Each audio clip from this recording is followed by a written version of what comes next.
this is Tim from Your 6 Studios. Today in this video I'm going to show you how to add a lock screen to your Honor phone so you can lock your device with a pattern, your thumb, or maybe even your Face ID. So we can swipe on down from the top right and go to Settings.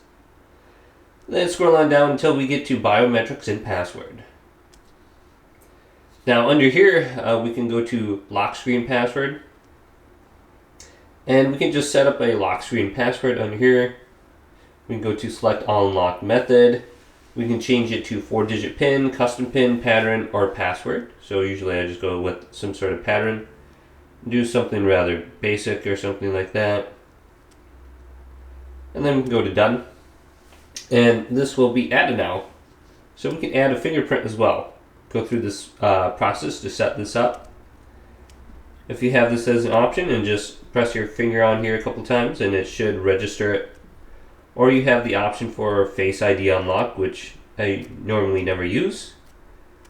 But hopefully this video did indeed help you out. If it did, leave it a big thumbs up and subscribe to my channel down below for more tech videos coming up next on Your 6 Studios.